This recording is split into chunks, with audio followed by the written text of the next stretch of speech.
Oi pessoal, tudo bem? Aqui é a professora Ana Márcia e trago mais uma aula de história para vocês. Hoje nós vamos conversar sobre Roma Antiga. Nós vamos compreender então desde o processo de fundação até a monarquia. Vamos lá?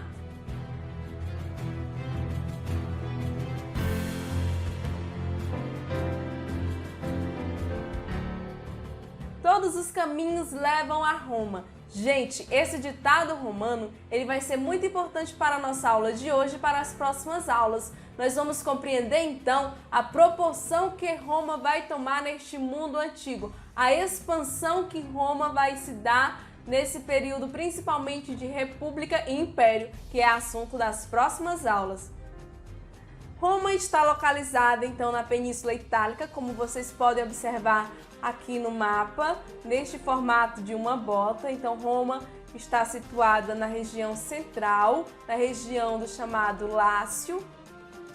E nós temos duas origens para Roma, uma origem mitológica e uma origem histórica. Segundo a mitologia, nós vamos ter Rômulo e Remo, quando crianças foram lançados em um cesto às margens do rio Tibre e foram resgatados por uma loba que os amamentou até que eles fossem encontrados por um casal de pastores. Na idade adulta, Rômulo mata Remo e funda uma cidade no local onde foi encontrado pela loba.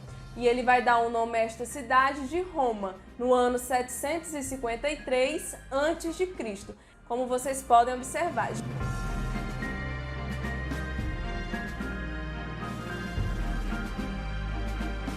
Gente, trouxe para vocês essa imagem que sempre dá para associar a essa mitologia, a essa origem de Roma, a esse mito de fundação de Roma, que é contado pelo poeta Virgílio.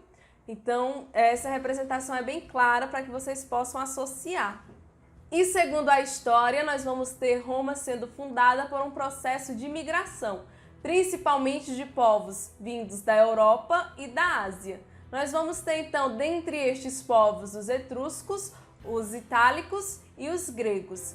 E Roma ela está dividida em três períodos: o período da monarquia, da república e do império. Hoje nós vamos estudar então a monarquia. Quando nós falamos de monarquia, dá-se a ideia de rei. Isso mesmo, nós temos um rei, que é um chefe militar, ele comanda o exército, é um chefe religioso que comanda a religião, e além de tudo é um juiz. Então ele tem esses poderes em suas mãos. E nós temos também, lá no período de monarquia, o Senado. O Senado que era composto por um grupo de 100 anciãos que pertenciam às famílias mais ricas e influentes, os chamados patrícios.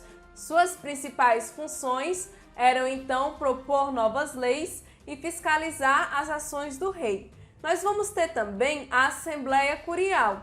Nesta Assembleia Curial, nós vamos ter homens em idades de servir o exército, de ali a no máximo 45 anos, e que tinham como principais funções eleger altos funcionários e aprovar ou rejeitar as leis. Gente, Roma teve 7 reis, os 3 últimos reis de origem etrusca. Os reis, eles não tinham poder hereditário, muito pelo contrário, eles eram escolhidos pelo Senado. Olha que interessante isso. E como que estava organizada a sociedade romana?